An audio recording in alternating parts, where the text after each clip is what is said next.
It starts subtly, doesn't it? A backhanded compliment that leaves you confused. A sudden argument that feels like it came out of nowhere. A seemingly caring relationship that, over time, drains your energy and questions your value. If you've ever felt trapped in the never-ending cycle of manipulation, self-doubt, and emotional turmoil of dealing with a narcissist, you're far from alone. Narcissists thrive by weaving a web of lies, grandiosity, and emotional games designed to keep you on your heels. But what if I told you there's one incredibly powerful question, a single sentence, that could unravel their carefully constructed persona and reveal their true nature for everyone to see? A question that forces them to confront what they despise most, the truth. And today I'm going to tell you exactly what that question is, why it works, and how you can use it effectively.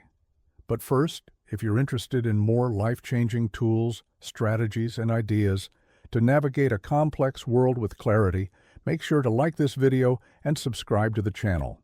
Together, we're building a community that values insight over intrigue and wisdom over manipulation.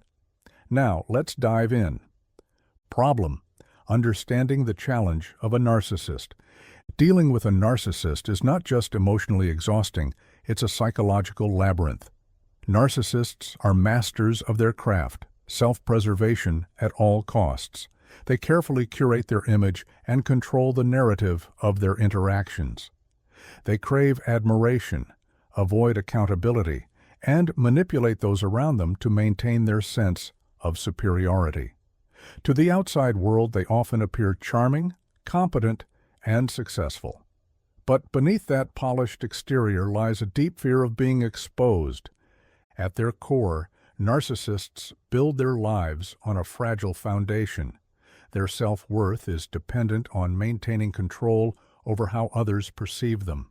As a result, they remain forever vigilant, deflecting responsibility and shifting blame. Gaslighting, triangulation, passive aggression, these are just a few of their tools. But here's the thing.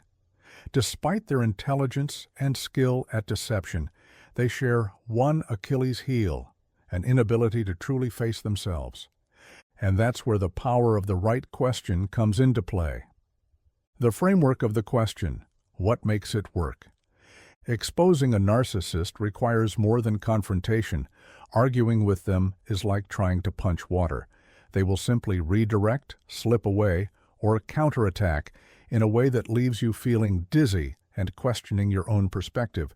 This is because they operate under one defining mantra: never admit I'm wrong, and never let anyone see my flaws. So the question you're about to learn works precisely because it bypasses their defenses. It doesn't directly confront them or invite the typical argument. Instead, it shifts the focus away from what they want you to see and forces them to reckon with something they can't easily deflect: themselves. The question is rooted in philosophy and wisdom from Stoic thought, where clarity and simplicity often unveil the truth, even when it tries to hide behind layers of pretense. But before we unveil it, let me walk you through a critical concept: mirroring. A narcissist's greatest fear is self-awareness. They avoid introspection like the plague because it threatens their carefully constructed image.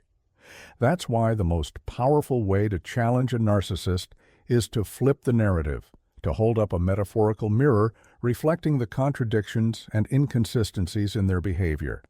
And you do this with one simple question. The question revealed: what would people think if they saw this side of you? There it is. The 15 words that pierce through the grandiosity and force a narcissist into an uncomfortable state of self-reflection. When you ask a narcissist, "What would people think if they saw this side of you?" you're doing several things simultaneously. First, you're directly referencing their obsession with external validation. Narcissists deeply care about their image, often to a pathological degree. Exposure, real or imagined, is their kryptonite.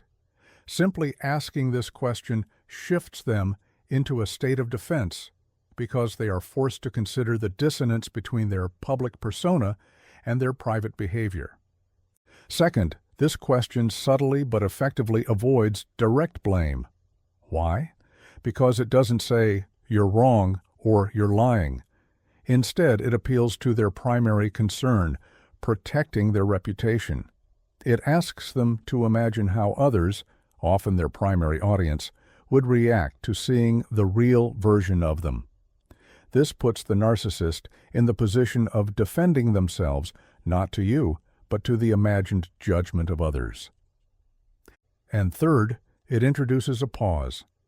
Narcissists thrive on creating chaos, using quick reactions to maintain control of the conversation and power dynamics. But this question introduces a moment of silence, a gap in the discussion where they now have to process an uncomfortable idea. That pause is critical.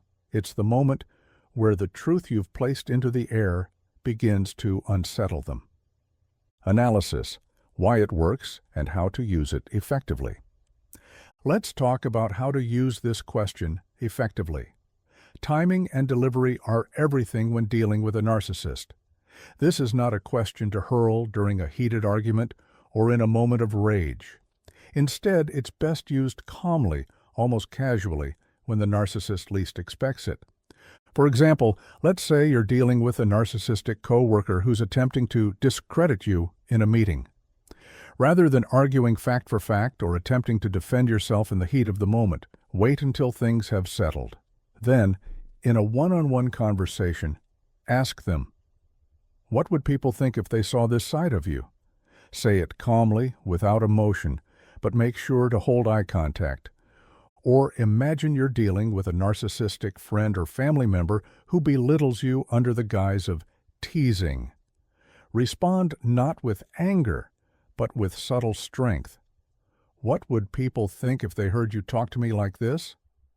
The simplicity of the question dismantles their facade without escalating the conflict. But here's an important distinction. Don't expect them to suddenly confess their wrongdoings or promise to change. Narcissists rarely acknowledge fault. Instead, this question plants a seed of doubt, a moment of discomfort or self-awareness that disrupts their narrative. Yes, they may respond defensively, they may brush it off, but make no mistake, this question lingers. It floats in their mind long after the conversation ends, gnawing away at the protective walls they've built. Conclusion: taking back your power. Confronting a narcissist is not just about exposing them to others, it's about taking back control of your own inner peace. Narcissists thrive on confusion and manipulation, but their power ends the moment you shine a light on their tactics and shift the focus toward accountability. The question we've shared today, "What would people think if they saw this side of you?" is more than a clever tool. It's a statement of courage. It's a way to stand firm without engaging in their chaos. It's a reminder that their mask only works if you continue to tolerate it. So use this question wisely, but more importantly, use it from a place of strength. You don't need to change a narcissist. You only need to expose their behavior for what it is and protect your own well-being in the process. If you found value in this video, make sure to give it a like and share it with someone you think might need it. And as always, subscribe for more insights, strategies, and Stoic wisdom to navigate life's challenges. Remember, wisdom begins when we face the truth, no matter how uncomfortable it may be. Thank you for watching, and see you in the next video. Stay strong, stay wise.